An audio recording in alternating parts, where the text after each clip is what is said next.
네, good morning, brothers and sisters. Magandang umaga po, brother and sisters. 네, let's pray together. Tayong lahat po ay manalangin.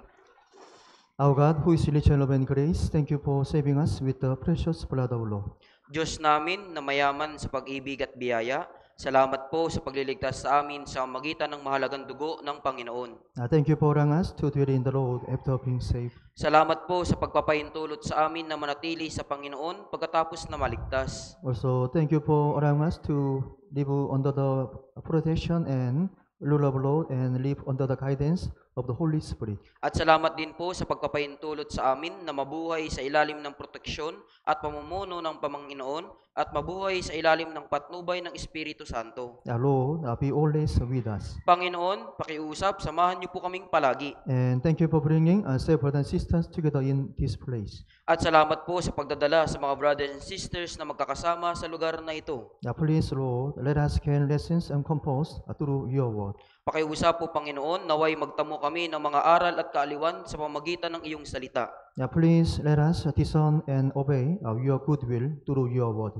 Pakiusap, naway makilala namin at sundin ang iyong mabuting kalooban sa pamagitan ng iyong salita. And help us to change our lives. At pakiusap, tulungan niyo po kami na mabago ang aming mga buhay. We live in the days when the Lord's coming is very near. Nabubuhay kami sa mga araw na kung saan nalalapit na ang pagdating ng Panginoon. Help us to stay until the end in the church, the body of the Lord. Tulungan niyo po kami na manatili hanggang sa wakas sa loob ng church, ang katawan ng Panginoon.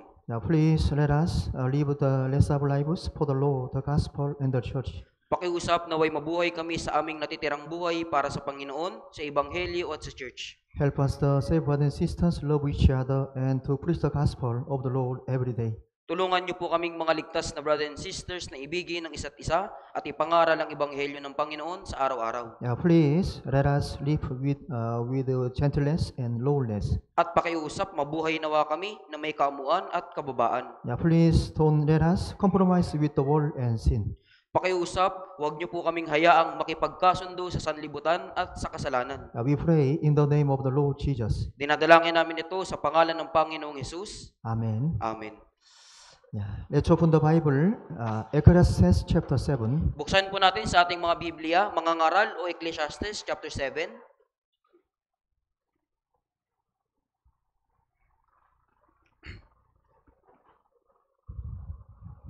Ecclesiastes chapter 7, verse 1 to 5. Ecclesiastes chapter 7, verse 1 to 5.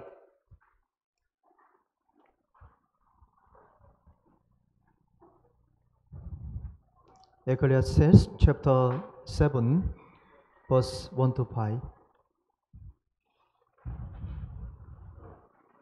I read. Babasahin ko po. Ang mabuting pangalan ay mas mabuti kaysa mamahaling pamahid, at ang araw ng kamatayan kaysa araw ng kapanganakan. Mas mabuti pang magtungo sa bahay ng pagluluksa kaysa bahay ng pagdiriwang, sapagkat ito ang katapusan ng lahat ng mga tao, at ilalagak ito ng may buhay sa kanyang puso. Mas mabuti ang kalungkutan kaysa tawanan, sapagkat sa kalungkutan ng mukha ang puso ay sumasaya. Ang puso ng pantas ay nasa bahay ng pagluluksa, ngunit ang puso ng mga hangal ay nasa bahay ng kasayahan. Mas mabuti ang makinig sa saway ng pantas kaysa makinig sa awit ng mga hangal. And verse 8 to 10, I read. Babasahin ko rin po mula verse 8 hanggang 10. Mas mabuti ang wakas ng isang bagay kaysa pasimula nito. Ang matiising espiritu ay mabuti kaysa ispalalong espiritu. Huwag kang maging magagalitin sapagkat ang galit ay naninirahan sa dibdib ng mga hangal. Huwag mong sabihin, bakit ang mga unang araw ay mas mabuti kaysa mga ito, sapagkat hindi mula sa karunungan na itinatanong mo ito. The title of today's sermon is The Way to Get a Good Name. Kaya po ang pamagat ng sermon ngayong araw, ang paraan upang makuha ang mabuting pangalan. I read again, verse 1. Babasahin ko pong muli yung verse 1. Ang mabuting pangalan ay mas mabuti kaysa mamahaling pamahid, at ang araw ng kamatayan kaysa araw ng kapanganakan. In verse 1, good name. Sa verse 1 may sinabi po ang mabuting pangalan. After being saved, we had a good name and we are Christians. Pagkatapos po nating maligtas, mayroon tayong mabuting pangalan at tayo po yung mga Kristiyano. And there are so many people in the Bible who have obtained God good name in the Lord. At meron pong napakaraming mga tauhan sa Biblia na nagtamo ng mabuting pangalan sa Panginoon. And they were faithful and obedient to the end for the Lord, the gospel, and the church. At sila po ay naging tapat at sumunod hanggang wakas para sa Panginoon, sa Ebanghelyo at sa church. And when a person who has a good name in the law dies, God welcomes them. At kapag ang isang tao na mayroong mabuting pangalan sa Panginoon ay namatay, i-welcome sila ng Diyos. And to an innumerable company of angels welcome them.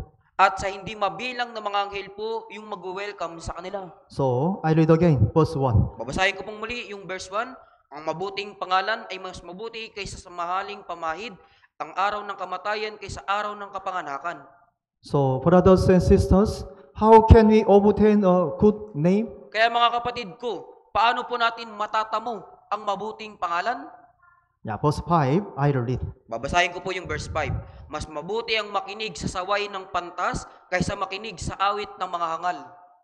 Yeah, in order for us to get a good name, we need to hear the rebuke of the wise. Upang tayo po ay makakuha ng mabuting pangalan, kailangan nating makinig sa saway ng pantas. In verse 5, it is better to hear the rebuke of the wise. Sinabi sa verse 5, mas mabuti ang makinig sa saway ng pantas. Yeah, for example, in order for children to grow up properly, they need to listen to their parents' lessons and rebuke. Halimbawa po, upang yung isang bata po ay lumaking mabuti, maayos, kailangan niya pong makinig sa mga aral at saway ng kanyang magulang. Yeah, so children will be used preciously before God. Yung ganitong mga anak po ay talagang gagamiting makabuluhan ng And Diyos. such a child will have a good name. At ang ganong mga bata po, anak po ay magkakaroon ng mabuting pangalan. And verse 8, I read. Verse 8, mas mabuti ang wakas ng isang bagay kaysa pasimula nito, ang matiising espiritu ay mas mabuti kaysa palalong espiritu. Yeah, in verse 8, the end of things is better than its beginning. Sa verse 8 sinabi, mas mabuti ang wakas ng isang bagay kaysa pasimula nito. Yeah, this means that the end should be better than the beginning. Ibig sabihin po nito, yung wakas po ay higit na mas mainam kaysa sa simula. Yeah, some people could at the beginning and process of something. May mga tao po na mabuti po sa simula po at nagiging proseso po yung kanilang isang bagay sa isang bagay. But some people don't end well. Pero may mga tao pong hindi nagtatapos ng Yeah, in order mabuti. for us to get a good name, we have to end well. Upang tayo po ay makakuha ng mabuting pangalan, kailangan nating magtapos ng maayos. And in verse 8, the patient in spirit is better than the proud in spirit. At sa verse 8 po, ang matiising espiritu ay mas mabuti kaysa palalong espiritu. So, in order for us to get a good name, we need to be patient in spirit. Kaya upang tayo po ay magkaroon ng mabuting pangalan, kailangan po nating magkaroon ng matiising espiritu. But the proud in spirit will not be patient in it. Pero yung palalong espiritu po ay hindi po magkakaroon ng pagtitiis. And verse 10, I read. Babasahin ko po yung verse 10. Huwag mong sabihin bakit ang mga unang araw ay mas mabuti kaysa mga ito, sapagkat hindi mula sa karunungan na itinatanong mo ito. Yeah, some people cling to their past lives. May mga tao po, nakakapit sila sa kanilang nakaraang pamumuhay. However, the present and the future are more important to us. Gayunpaman, yung kasalukuyan at tinaharap po ay higit na mas mahalaga sa atin. So, a person who lives the present properly can get a good name. Kaya ang tao na nabubuhay sa kasalukuyan na maayos po, magkakaroon siya ng mabuting pangalan. I read again, verse 1. Basahin ko po, ang mabuting pangalan ay mas mabuti kaysa mamahaling pamahid at ang araw ng kamatayan kaysa araw ng kapanganakan. Yeah, in verse 1, a good name is better than a precious ointment. Sinabi po dito sa verse 1, ang mabuting pangalan ay mas mabuti kaysa mamahaling pamahid. Yeah, precious ointment means wealthy.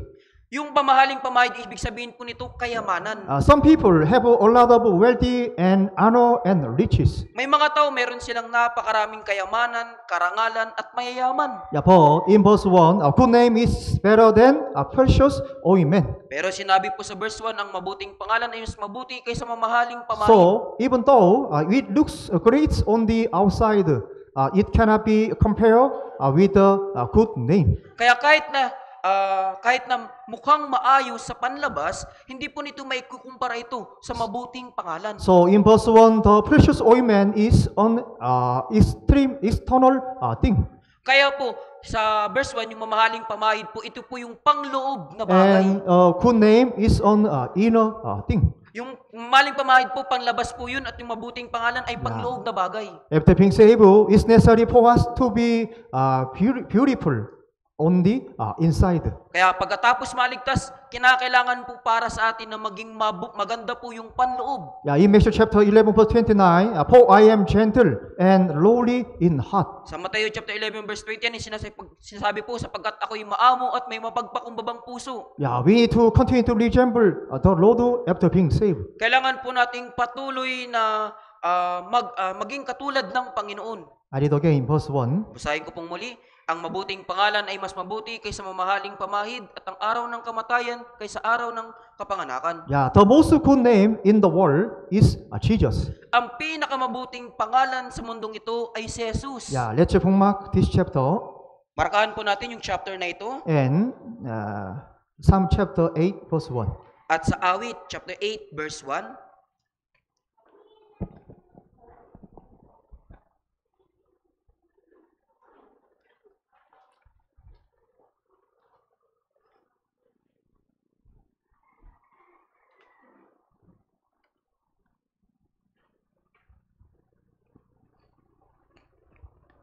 Psalm chapter 8 verse 1. Mga Awit chapter 8 verse 1. Let's read together. 3, 2, 1. Panginoon, ang Panginoon ay napakadakila ng iyong pangalan. Sa itaas ng mga langit ay inaawit ang iyong kaluwalhatian. In verse 1, O Lord, our Lord, how excellent is your name in all the earth. Sinabi po sa verse 1, Panginoon, aming Panginoon, sa buong lupa ay napakadakilang ng iyong pangalan. Sa itaas ng mga langit ay inaawit ang iyong kaluwalhatian. Yeah, your name refer to Jesus. Ang iyong pangalan ay kumakatawan kay Jesus. And in verse 1, who have set your glory above the heavens. At sinabi sa verse 1, sa itaas ng mga langit ay inaawit ang iyong kaluwalhatian. Yeah, Jesus died on the cross for our sins, was resurrected and ascended into heaven. Si Jesus po ay namatay doon sa krus para sa ating mga kasalanan, muling nabuhay at umakyat sa langit. And he completed salvation on the cross. At sinakatuparan niya po yung kaligtasan doon sa krus. Yeah, so in verse 1, who have set your name, your glory above the heavens. Sinabi po sa verse 1, sa itaas ng mga langit ay inaawit ang iyong kaluwalhatian. So the greater glory than the glory of creation is the salvation that he accomplished through his oath to the death on the cross and resurrection. Kaya ang dakilang kaluwalhatian kaysa sa kaluwalhatian ng paglikha po ay ang kaligtasan po na isinakatuparan niya sa magitan ng kanyang kamatayan doon sa krus at muling pagkabuhay. I read again verse 1. Babasahin ko pong muli. Panginoon, aming Panginoon, sa buong lupa ay napakadakila ng iyong pangalan. Sa itaas ng mga langit ay inaawit ang iyong kaluwalhatian. So the name of Jesus is the most good name in all the earth. Kaya ang pangalang Jesus po yung pinakamabuting pangalan sa buong lupa. But before we were saved, we didn't know Jesus properly. Ngunit bago tayong maligtas, hindi po natin nakikilalang mabuti si Jesus. But after being saved, we know rightly who Jesus is. Pero pagkatapos maligtas, nakikilala nating mabuti kung sino po si Jesus. And Psalm chapter 72, Awit 72, verse 17. verse 17.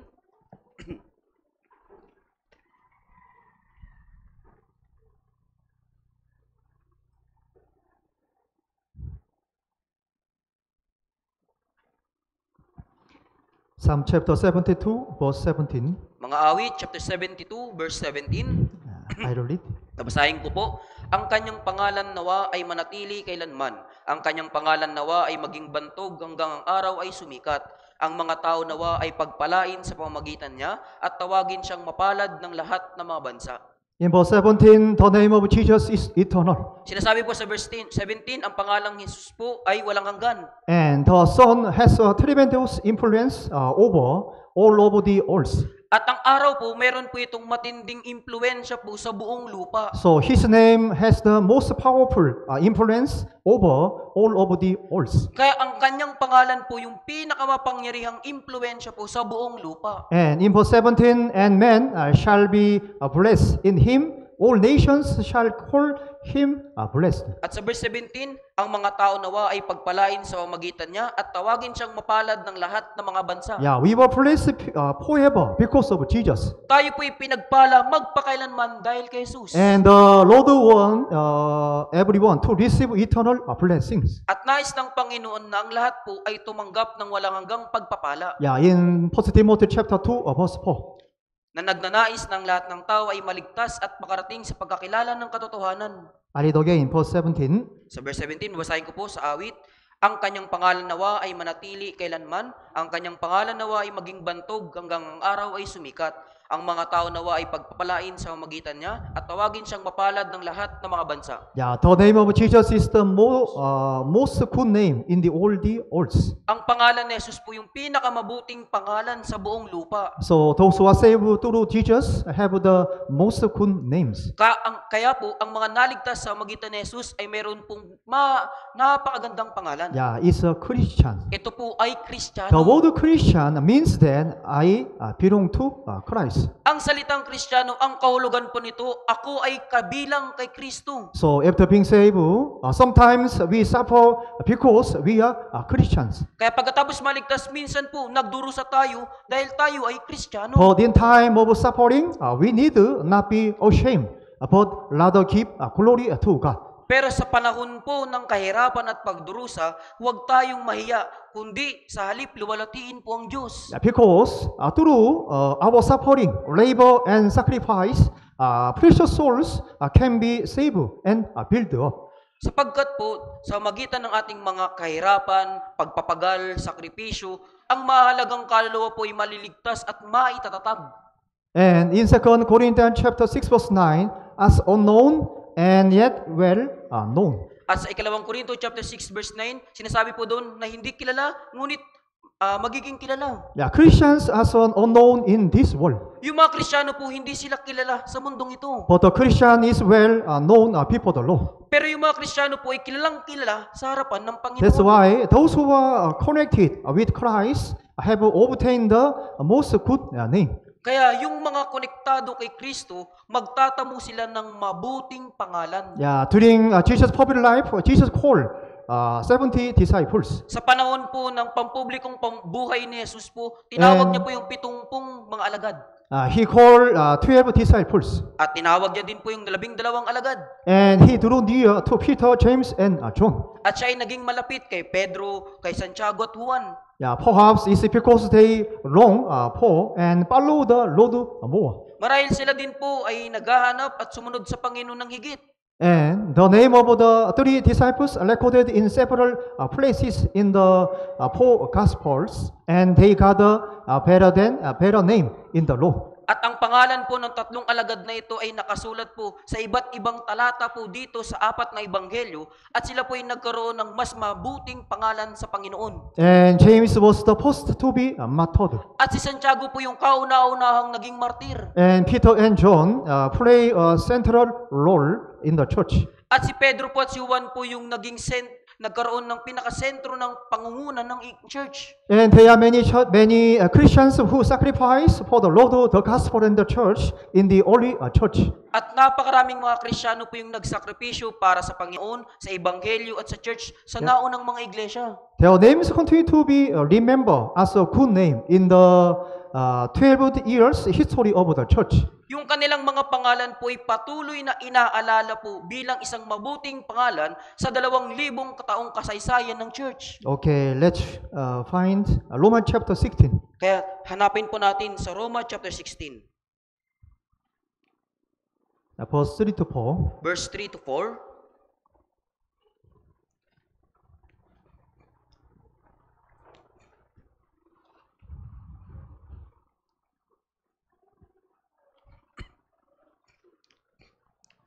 Romans chapter 16, verse 3 to 4. Roma chapter 16, verse 3 to 4.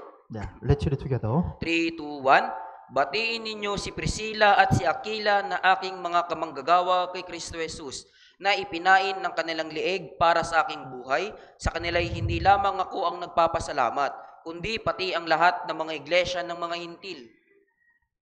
Yeah, Prisca and Aquila, our marriage couple. Si Priscilla at Aquila po, ito po'y mag-asawa. Yeah, they live truly devotedly to the Lord, the gospel, and to the church. Talagang nabuhay silang, inilaan yung kanilang buhay sa Panginoon, sa Ebanghelyo at sa church. So at the time of the early church, all Gentiles churches remember and thanks them.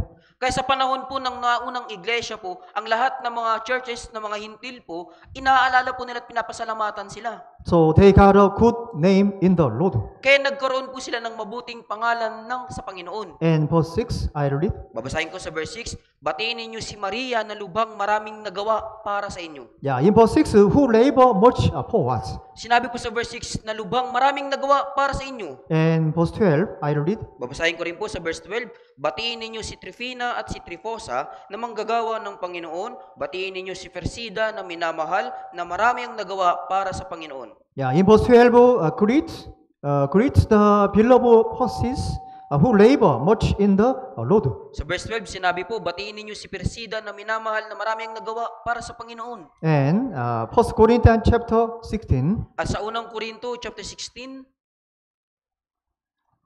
verse 15, sa verse 15,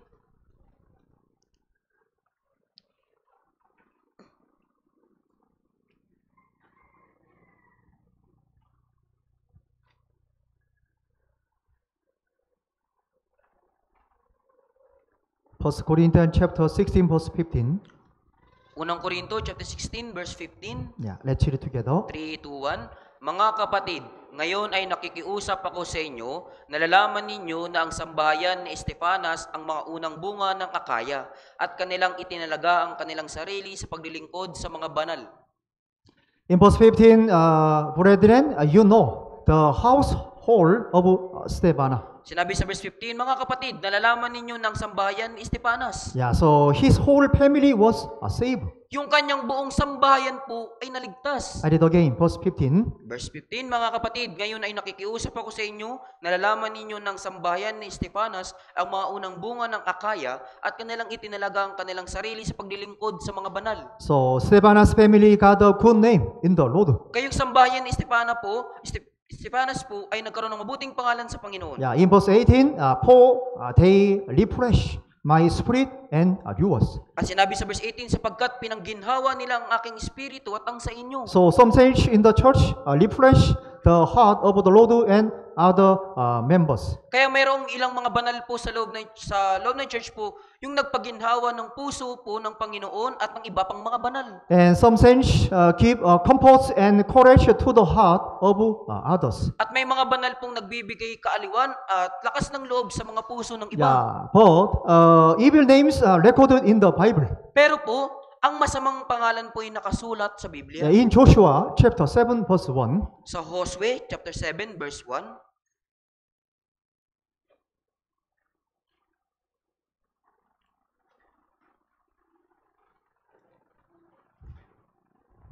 in Joshua chapter 7 verse 1, Josue chapter 7 verse 1, I read. babasahin ko po. Ngunit ang mga anak ni Israel ay lumabag tungkol sa mga itinalagang bagay. Si Akan na anak ni Carmi, na anak ni Zabdi, na anak ni Zera, sa lipi ni Juda ay kumuha sa itinalagang bagay. At ang galit ng Panginoon ay nagningas laban sa mga anak ni Israel. Yeah, because of Achan's sin, the Israelites were defeated at the battle of Ai. Dahil po sa kasalanan ni Akan, ang mga Israelita po ay natalo sa labanan sa Ai. And First Chronicles chapter 2, At sa unang Kronika chapter 2, verse 7, verse 7,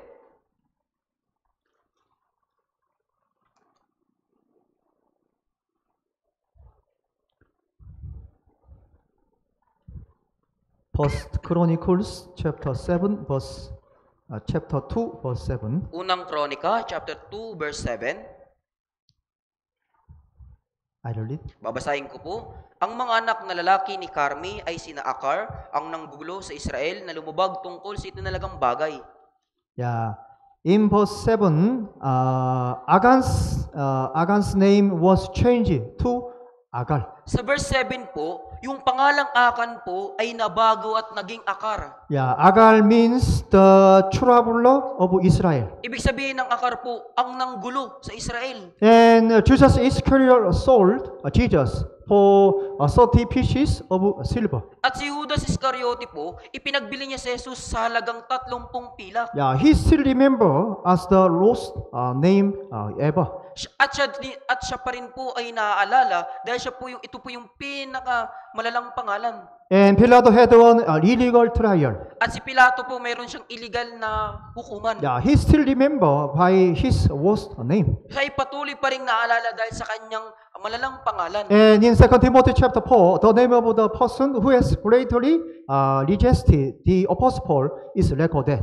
At sa ikalawang Timoteo chapter 4 po, yung pangalan ng mga taong talagang umusig kay Apostol Pablo ay nakasulat. Okay, let's find 2 Timothy chapter 4. Kaya puntahan po natin ikalawang Timoteo chapter 4. Verse 14 to 15. Verse 14 hanggang 15.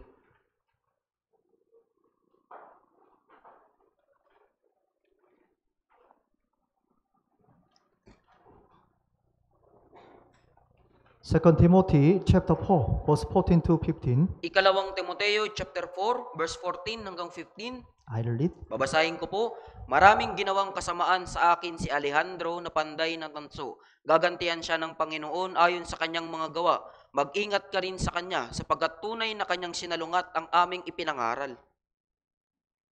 Yeah, he seems to have had a lot of money, At para po bang meron siyang napakaraming pera. but he was greatly rejected of the gospel. Pero talagang siya po ay sinalungat. Sinalungat niya ang ebanghelyo. Okay, and let's get back to biblical text. Balikan po natin yung pangunahing chapter po natin. Okay, Ecclesiastes chapter 7, Ecclesiastes chapter 7, verse 1. sa verse 1. I read again. Babasahin ko po, ang mabuting pangalan ay mas mabuti kaysa mamahaling pamahid at ang araw ng kamatayan kaysa araw ng kapanganakan. Okay, so the person who got a good name is better than the day of death, than the day of one's birth.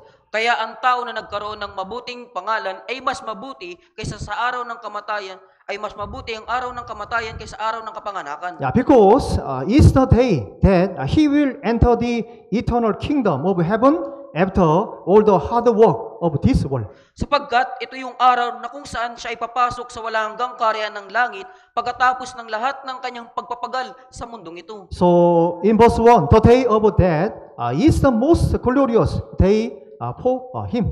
Kaya po sa verse 1, yung araw ng kamatayan po, ito po yung pinakamalwalhating araw sa kanya. So the person who got a good name is better than the day of death, than the day of one's birth. Kaya ang tao na nagkaroon ng mabuting pangalan ay mas mabuti po ang araw ng kamatayan kaysa araw ng kapanganakan. For the death of one unbeliever is sad.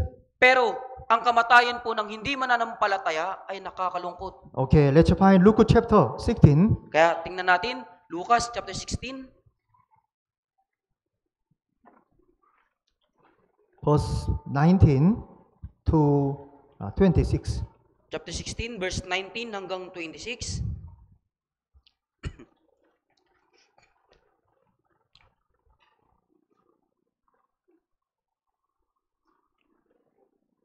Luke chapter 16, verse 19 to 26. Lucas chapter 16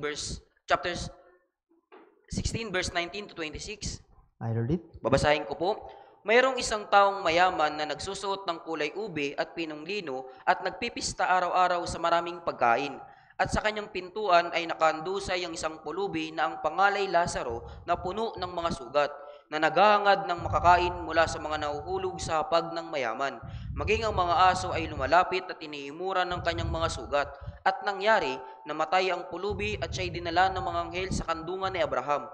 Namatay din naman ang mayaman at inilibing. At mula sa Hades na kanyang pinagdarusahan ay tumingala siya at nakita sa malayo si Abraham at si Lazaro sa kanyang kandungan.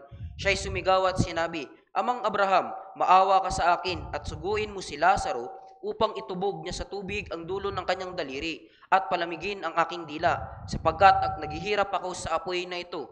Subalit sinabi ni Abraham, Anak, alalahanin mo na sa iyong buhay ay tinanggap mo ang iyong mabubuting bagay, at si Lazaro naman ay ang masasamang bagay.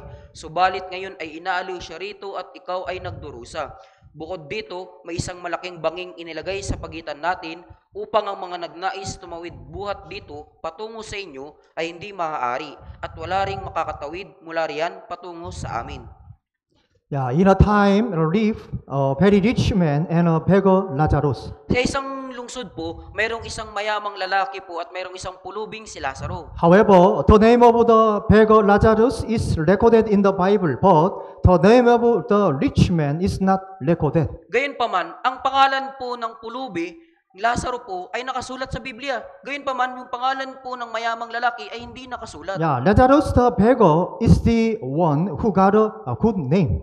Kaya ang pulubing si Lazaro po ay ang isa sa mga nakakakuha ng mabuting pangalan. And he lived a difficult life, but he was saved and depended on God to live. At nabuhay siya sa napakahirap na buhay, ngunit siya ay naligtas at nagtiwala sa Diyos na buhay. However, the rich man lived in luxury every day.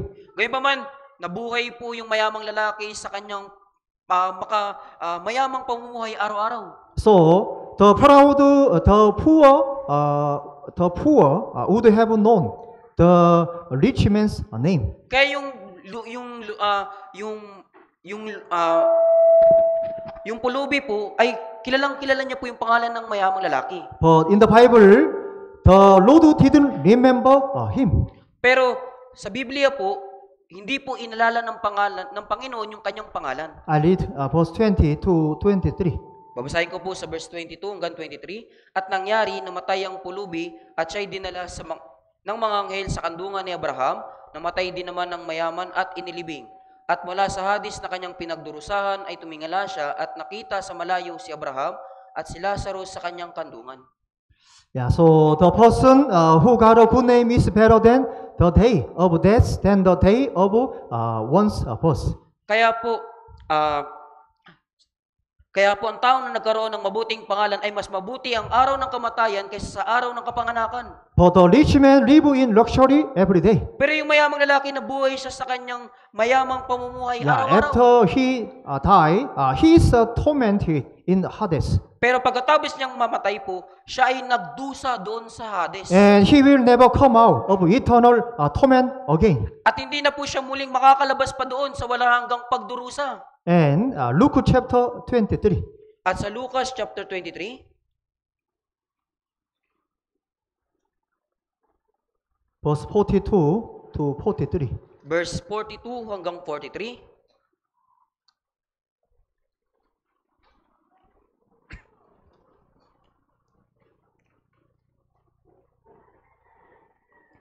Luke chapter 23, verse 42 to 43. Lucas chapter 23, verse 42 hanggang 43. I'll read. Babasahin ko po.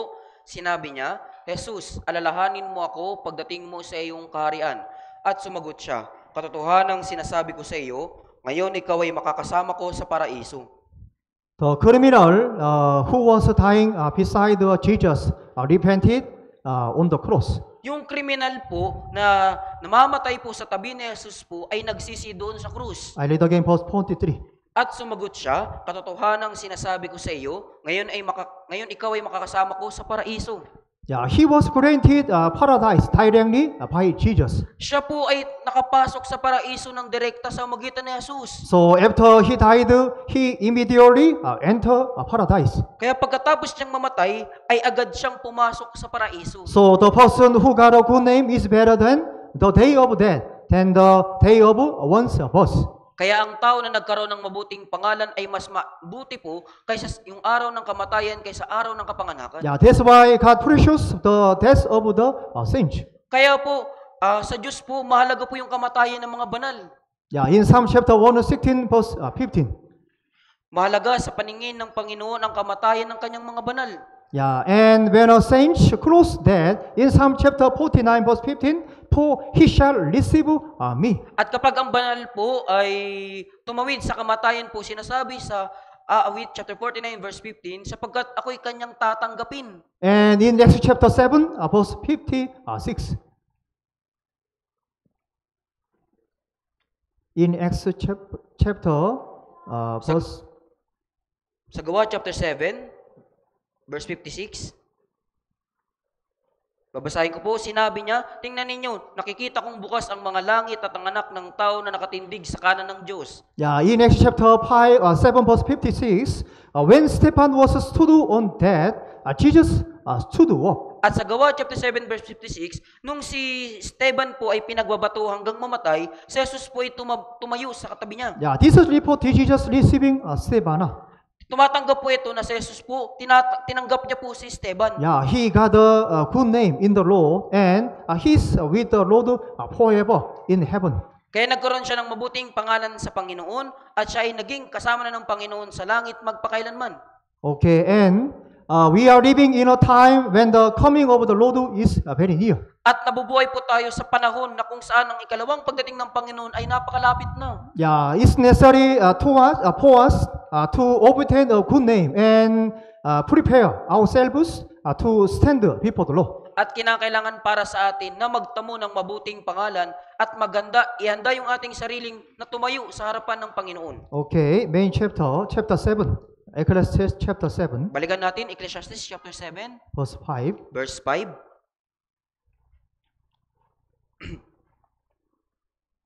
Chapter 7, verse 5, I read it. Babasahin ko po, mas mabuti ang makinig sa saway ng pantas kaysa makinig sa awit ng mga hangal. Yeah, so we need ear and heart to hear the rebuke of the wise. Kailangan po natin ng tenga at ng puso na pakinggan po yung saway ng saway ng pantas. Yeah, in Proverbs chapter 4, the righteous have a ear to hear. Sa Kawikaan chapter 4 po, ang matawid po, meron siyang tenga upang makinig. But in Proverbs chapter 6, the wicked have no ear to hear. Pero sa Kawikaan chapter 6 po, ang masama ay walang tenga upang makinig. Yeah, when you hear the word of God, we get truly joy and satisfaction in our souls. Nung mapakinggan natin ang salita ng Diyos, nagkaroon tayo ng tunay na kagalakan at ng tunay na kakontentuhan sa ating kaluluwa. So those who hear the rebuke of the wise will get a good name. Kaya yung mga nakikinig sa saway ng pantas ay magkakaroon ng mabuting pangalan. Yeah, but we are living in external selfishness, and many people don't like to have interference with others. At ngunit po, nabubuhay tayo sa matinding pagkamakasarili at maraming mga tao po yung ayaw makipagkausap sa iba. I read again, verse 5. Babasahin ko pong muli, mas mabuti ang makinig sa saway ng pantas kaysa makinig sa awit ng mga hangal. So we need to hear to the rebuke of the wise and connect it to our own lives. Kaya kailangan nating makinig sa saway po ng pantas at i-connecta ito sa ating pamumuhay. So we need a heart of humility and obedience. Kaya kailangan natin ng pusong mapagpakumbaba at pagsunod. But too many people in our day want to hear the voice of fools rather than the rebuke of the wise. Pero napakaraming mga tao sa ating panahon po ang gustong makinig po sa mga tinig ng hangal kaysa sa pagsaway ng pantas. Yeah, we who are saved need to draw near to God's word every day than anything else. Tayo po na mga naligtas, kailangan nating higit na maging malapit sa salita ng Diyos araw-araw kaysa kanino mang tao. Yeah, let's find Proverbs chapter 4, Puntahan natin, Kawikaan chapter 4, verse 7. verse 7.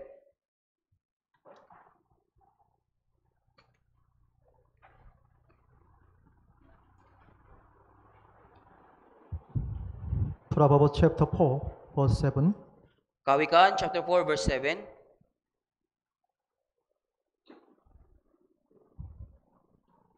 Chapter 4, verse 7. Let's read together. 3, 2, 1. Ang pasimula ng karunungan ay ito. Kunin mo ang karunungan. Sa lahat mong kukunin ay kunin mo ang unawa. Yeah, wisdom is the most important thing in our life. Yung karunungan po yung pinakamahalagang bagay sa ating buhay. So you have to keep our material, our time, our everything to gain wisdom. Kaya kailangan nating ibigay yung ating mga kagamitan, ating oras, ang ating lahat-lahat sa atin upang magtamo ng karunungan. In verse 7, wisdom refer to Jesus.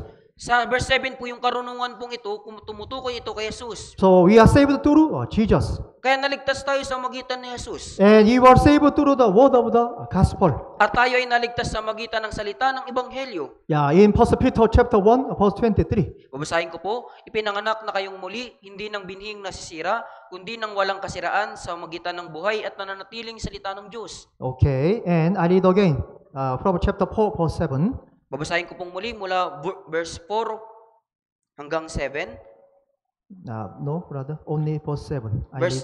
Verse 7 po, ng kawikaan po, ang pasimulan ng karunungan ay ito. Kunin mo ang karunungan, sa lahat mong kukunin ay kunin mo ang unawa.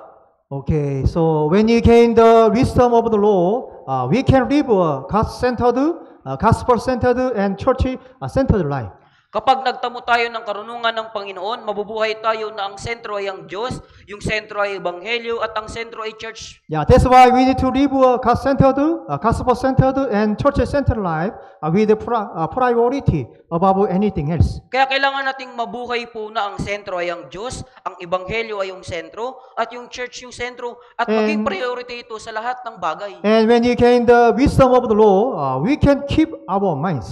At kapag natamo natin yung karunungan ng Panginoon, mapapanatili natin yung ating mga kaisipan. And we can live by actively doing good to our neighbors. At mabubuhay tayo ng aktibo sa paggawa ng mabuti po sa ating mga kakilala. So we know that it's more important than anything to save a lost soul when you gain the wisdom of the Lord. Kaya nalalaman natin na higit na mas mahalaga po na kaysa sa anumang bagay po ang magligtas ng ligaw na kaluluwa upang kapag nagtamo tayo ng karunungan ng Panginoon. Okay, main chapter, Ecclesiastes chapter 7, Kaya balikan natin, Ecclesiastes chapter 7, verse 8.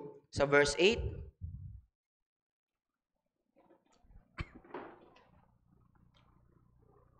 Chapter 7, verse 8, I read. Babasahin ko po.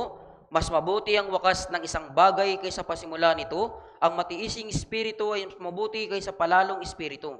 Yeah, in verse 8, the end of the thing is better than its beginning. Its beginning. Sinabi sa verse 8, ang mas mabuti ang wakas ng isang bagay kaysa pasimula nito. Yeah, for example, King Saul beginning was good, Halimbawa po, si Haring Saul, napakabuti ng kanyang simula. and he was a man of humility and obedience. At siya po yung isang tao ng kababaan at pagsunod. But later, he ended in a life of pride and disobedience. Pero kalaunan po, nagwakas siya sa buhay na mapagmataas po at pagsuway. So the common thing of the people recorded in Hebrews chapter 11 is that they have a good ending. Kaya yung karaniwang bagay po doon sa mga taong nakasulat sa Hebreo chapter 11, mayroon silang mayroong mabubuting wakas. Yeah, Samson beginning was good. Yung simula ni Samson ay maganda. However, the course of his life was not good. Gayunpaman, yung pagpapatuloy ng kanyang buhay po ay hindi naging maganda. And he had his eyes plucked out as a result of discipline. At dinukit po yung kanyang dalawang mga mata bilang resulta ng disiplina. But in prison, he thoroughly repented and turned to God. Pero sa bilangguan, siya ay lubos na nagsisi at nanumbalik sa Diyos. Yeah, in Judges chapter 16, verse 28. Babasahin ko po.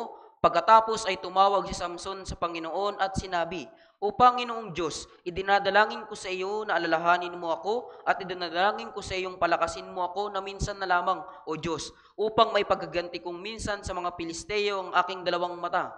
And in prison, his faith was completely restored, and God allowed him to martyrdom. At sa bilangguan po, yung kanyang pananampalataya po ay ganap na nanumbalik at pinaintulutan siya ng Diyos na maging martir. Yeah, in Judges chapter 16, verse 30. Babasahin ko po. Sinabi ni Samson, hayaan mo akong mamatay na kasama ng mga Pilisteo. Ibinuhos niya ang kanyang buong lakas at ang bahay bumagsak sa mga pinuno at sa lahat ng mga taong nasa loob. Sa gayoy ang mga namatay na kanyang pinatay sa kanyang kamatayan ay higit kaysa pinatay niya noong siya'y buhay pa. Okay, Samson is a man of faith with a good name, a good ending. Kaya si Samson po, yung tao ng pananampalataya na mayroong mabuting katapusan. However, Solomon is not written in Hebrew chapter 11. Gayunpaman, si Solomon po ay hindi nakasulat sa Hebreo chapter 11. Yeah, his start and course were really good. Yung kanyang simula po at yung pamumuhay po ay naging maganda. But the end of his life was really bad. Pero yung wakas ng kanyang buhay po ay talagang napakasama. Yeah, he drew near to the foreign women, Siya ay naging malapit po sa mga banyagang babae and he worshipped idols. at sumamba siya sa mga Diyos-Diyosan. So his heart gradually moved away from God, Kaya yung kanyang puso po ay unti-unting lumayo mula sa Diyos. and he didn't change his mind until the end. At hindi niya po binago yung kanyang puso hanggang wakas. Okay, let's find 1 Kings chapter 11. Puntahan natin Unang Hari, chapter 11.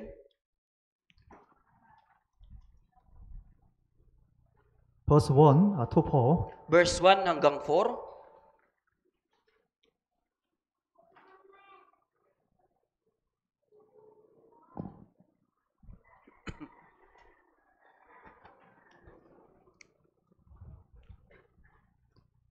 First Kings chapter 11, verse 1 and 1 to 4. Unang Hari, chapter 11, verse 1 to 4. I read it. Babasahin ko po.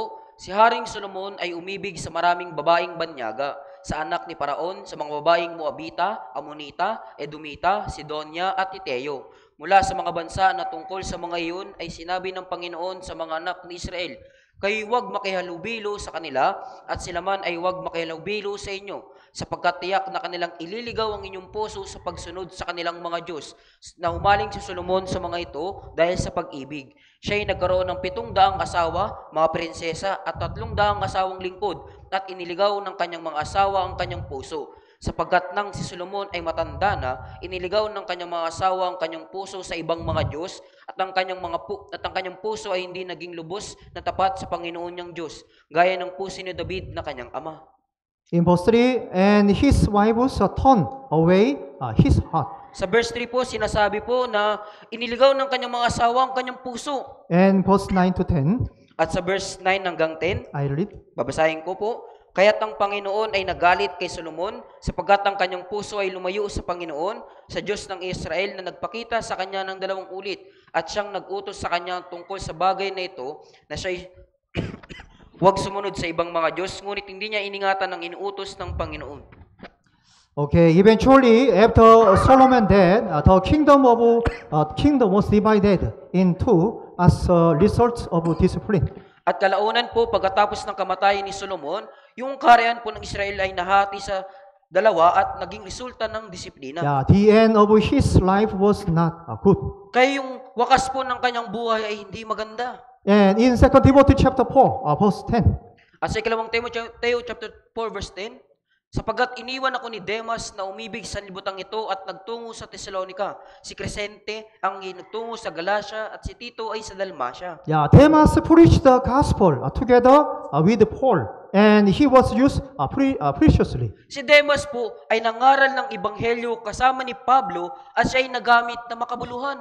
But in 2 Timothy chapter 4, verse 10, his name is being used badly in the 20 years church history. Pero yung kanyang pangalan po sa ikalawang Timoteo chapter 4 verse 10 ay nagamit po na napakasama po sa panahon po ng 2,000 taon ng kasaysayan ng church. Okay, and main chapter, Ecclesiastes chapter 7. Balikan po natin yung Ecclesiastes chapter 7.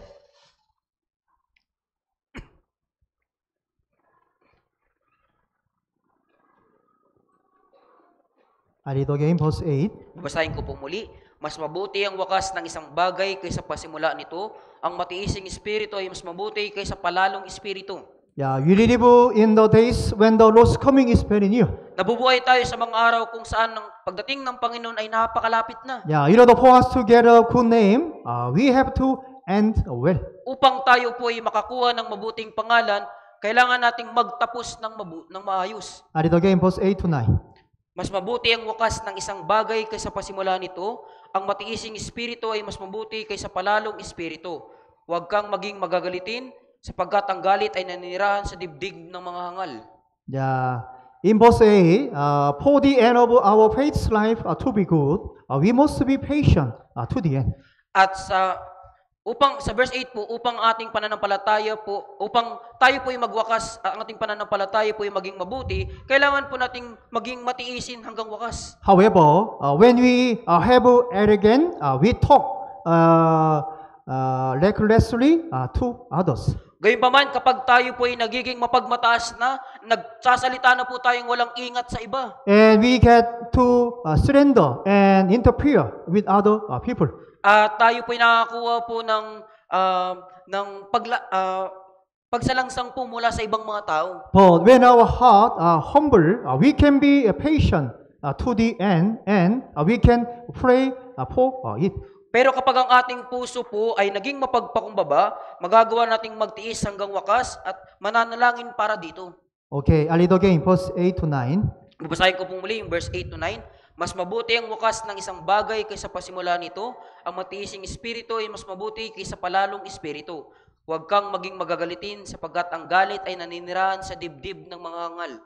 Yeah, because we cannot achieve anything without patience while we are living our faith life. Sapagkat hindi po natin matatamo ang anumang bagay kung walang pagtitiis po habang nabubuhay tayo sa ating buhay pananampalataya. So those who have obtained a good name in the church are those who have patience and endure to the end. Kaya po, yung mga nagtatamo ng mabuting pangalan sa loob ng church, sila po yung mga nagtiis at mga may pagtitiis po hanggang wakas. Yeah, in 1 Corinthians chapter 13 verse 4, love suffer long, and verse 7, endure all things. Sa unang Korinto chapter 13 verse 4 po, sinasabi yung pag-ibig tinitiis ang lahat ng bagay at tinitiis po yung lahat ng bagay.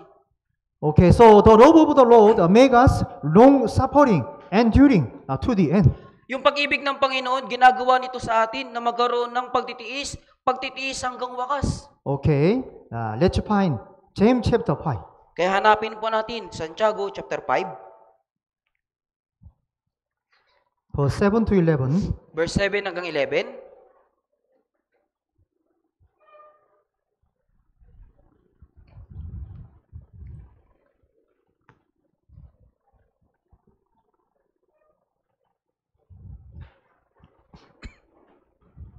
James chapter 5, verse 7 to 11. Santiago chapter 5, verse 7 hanggang 11. I read. Babasahin ko po. Kaya, maging matyaga kayo, mga kapatid, hanggang sa pagdating ng Panginoon. Inihintay na magsasaka ang mahalagang bunga ng lupa na siya'y nagtitiis para dito hanggang sa ito ay tumanggap ng una at uling ulan. Maging matyaga rin kayo. Patatagin ninyo ang inyong mga puso, sapagkat ang pagdating ng Panginoon ay malapit na. Mga kapatid, huwag kayong magbulong-bulungan laban sa isa't isa upang huwag kayong mahatulan. Tingnan ninyo, ang hukom ay nakatayo sa harapan ng mga pintuan. Mga kapatid, kunin ninyong halimbawa ng pagtitiis at ng pagtsatsaga ang mga propeta na nagsalita sa pangalan ng Panginoon. Tunay na tinatawag nating mapapalad ang mga nagtiis. Narinig ninyo ang tungkol sa pagtitiis ni Job at ang inyong nakita ang layunin ng Panginoon kung paano ang Panginoon ay puno ng pagkahabag at pagkamaawain. Yeah, those who have patience and endure to the end will receive a good name. Kaya yung mga merong pagtitiis at nagtiis hanggang wakas ay tatanggap ng mabuting pangalan. And if we are to save our precious souls, we must be long suffering to the end. At upang makapagligtas tayo ng mga at kung gusto nating makapagligtas ng mga mahalagang kaluluwa, kailangan nating magkaroon ng pagtitiis hanggang wakas. And main chapter 7.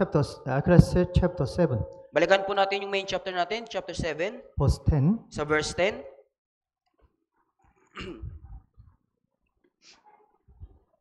Chapter 7, verse 10. I read. Babasahin ko po. Huwag mong sabihin, bakit ang mga unang araw ay mas mabuti kaysa mga ito, sapagkat hindi mula sa karunungan na itinatanong mo ito. Yeah, faith is always present. Yung pananampalataya po, ito ay palaging kasulukuyan. So our faith should be better tomorrow than today. Yung ating pananampalataya po ay dapat na higit na mas mabuti yung bukas kaysa ngayong araw. And our faith need constant progress. At yung pananampalataya natin kinakailangan ng patuloy na proseso. Okay, let's find Philippians chapter 3. Puntahan natin Pilipos chapter 3.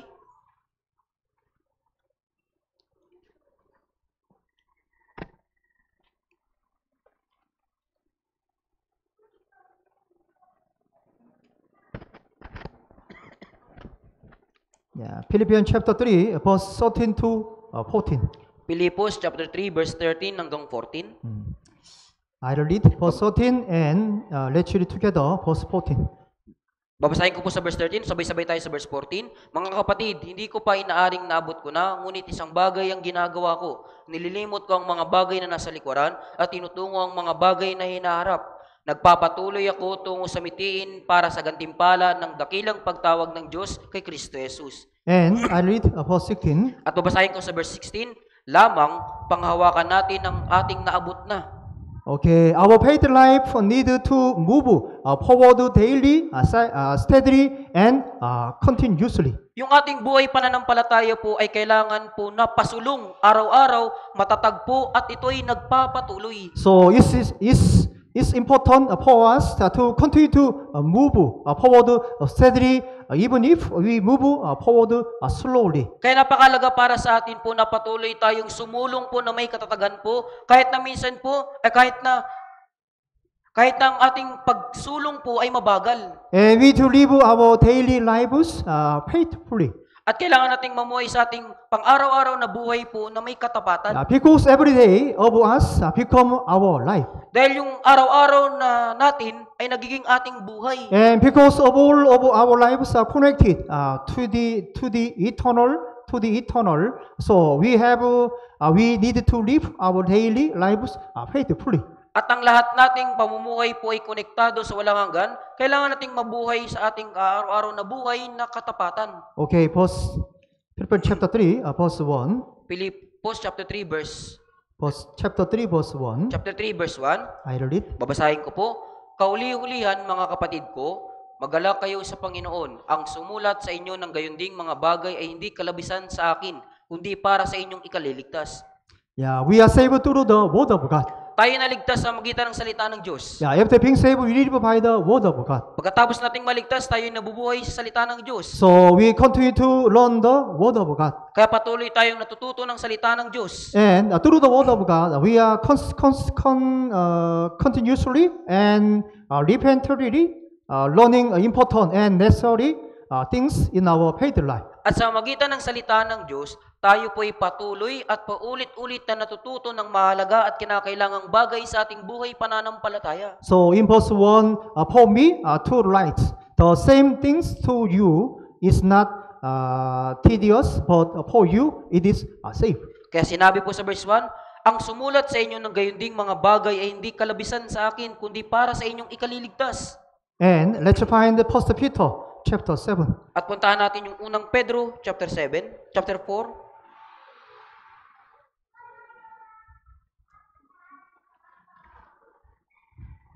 Verse 7 to 8. Verse 7 hanggang 8.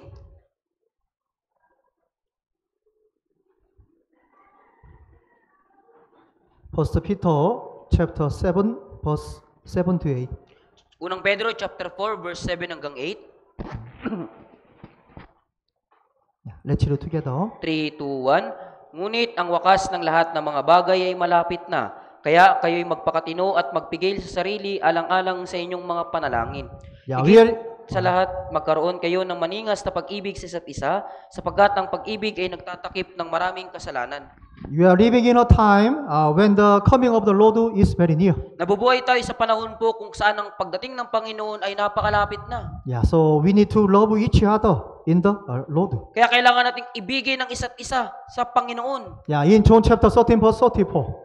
Babasahin ko po, isang bagong utos ang sa inyo ibinibigay ko, na kayo'y magmahalan sa isa't isa, kung paanong minahal ko kayo, magmahalan din kayo sa isa't isa. And we must continue to save the pitiful lost souls. At kailangan po nating patuloy na iligtas po yung mga nakakaawang ligaw na kaluluwa. And we must abide in the church, the body of the Lord, to the end. At kailangan nating manatili sa church, sa katawan ng Panginoon hanggang wakas. Yeah, so in John chapter 15 verse 4, abide in me and I in you. Kaya sinabi sa Juan chapter 15 verse 4, kayo manatili sa akin at ako'y sa inyo. And as we abide in the church, our faith life will stand firmly on the word of God. At habang tayo ay nanatili sa loob ng church, yung buhay pananampalataya natin ay matatatag sa salita ng Diyos. And we must live the rest of our lives for the glory of the Lord. At dapat tayong mabuhay sa ating natitirang buhay para sa kaulatian ng Panginoon. Okay, let's pray together. Tayong lahat po ay manalangin. Thank you, our Father God, for the abundant love and grace. Salamat po, Amang Diyos, sa inyong masaganang pag-ibig at biyaya. Thank you for saving us with the precious blood of Lord. Salamat po sa pagliligtas sa amin sa magitan ng mahalagang dugo ng Panginoon. Help us to live in our life, in our heart, always with the joy and gratitude of salvation. Tulungan niyo po kaming mabuhay sa aming buhay, sa aming mga puso na mayroon pong kagalakan at pagpapasalamat ng kaligtasan. Help us get closer to the Word of God and to have longing for fellowship. Tulungan niyo po kami na maging malapit sa salita ng Diyos at magkaroon ng na magnais po ng fellowship. Help us not to be rage when He deliver the souls. Tulungan niyo po kami na hindi kami maging tamad sa pagliligtas ng mga ligaw na kaluluwa. Help our loving family and relatives get saved. Tulungan niyo po yung aming mga minamahal na pamilya at kamag-anak na maligtas. Help us to build our faith firmly on God's Word. Tulungan niyo po kami na maitayo yung aming pananampalataya na matatag sa salita ng Diyos. To our brothers and sisters of Cavite Church, keep our spirit and body strong. Para sa mga brothers and sisters ng Cavite Church, pakiusap, ingatan niyo po yung aming espiritu at katawan na matatag. We pray in the name of the Lord Jesus. Dinadalangin namin ito sa pangalan ng Panginoong Hesus. Amen. Amen.